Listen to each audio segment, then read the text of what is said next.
common challenge with puppies or even adolescent dogs is when the dog grabs an item, runs away with it, and tries to chew it, or just incites a game of chase, just something inappropriate that they're not supposed to get, by our standards, of course.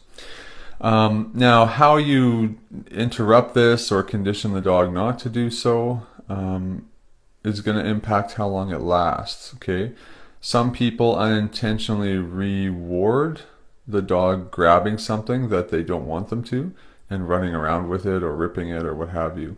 And one way sometimes people do this is simply by trying to redirect or exchange the item for like another toy or food reward. So it's not so much bad if you exchange it for a toy or a acceptable item, like that's okay. But when you start exchanging it for a food reward, what you might actually teach the dog is that the cycle of behavior is grab something that gets your attention, the human's attention, run around frantically until the human can catch you, or when they get close enough to you, then they're going to give you some tasty bit and you're going to spit the item out and get it. So what they can do is on demand begin to initiate this game where it's called extract the food from you. So then all of a sudden you're like, what is going on here? Why is this getting worse? And it's just because the cycle that you're rewarding. So one of two things happen. Either the game is really fun. Awesome. Chase. Dogs love to be chased. So then if you're running around the house with them, even though you're hating it, the dog is like, yeah, this is fun. Until you catch them, then they're probably like, well, that was not fun. But most of it was. And then the other thing is that the possibility that you reinforce the cycle of the dog grabbing something and then you going to it and exchanging it for like a food reward or something that the dog likes. Then they're like, okay, I like this game too. This is a good game.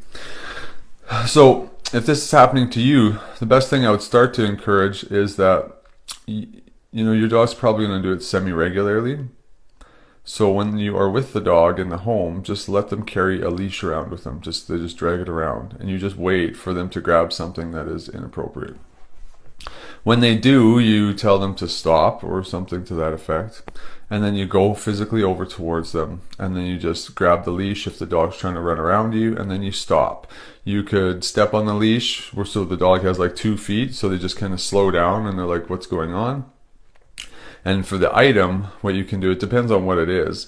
But let's just say it was a sock. Like what I would do is I would just go down and grab it with my hands and like right around the dog's mouth like this. Just around it, nowhere else. So that you have the entire sock in your mouth. And what they're going to do is try and pull it. So you keep it really still and close to your body and you be very as still as possible. So they'll do this and it won't really get them anywhere. And I found for myself, lots of dogs would just go and spit it out and you take it and then you just drop the leash and go about your day. I mean, a few moments later, I would probably wait about 10 seconds or so.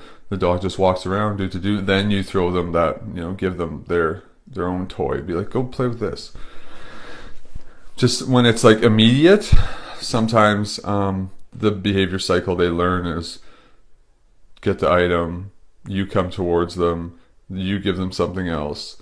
That's the cycle. So then you're going to see that more. But that slight delay can help. Yeah. So I would just be cautious when you're exchanging an item that the dog's not supposed to have for a food reward. But you can definitely use this in a pinch. Like for instance, if the dog is going to consume something that you don't want them to, that could affect them negatively, that's smaller. I mean, you could definitely just as a short-term spit it out kind of emergency thing, go right ahead. But I mean, just like as your regular daily technique, it might not get you the results that you want or different results than you want. But by all means, in a pinch, you can do that.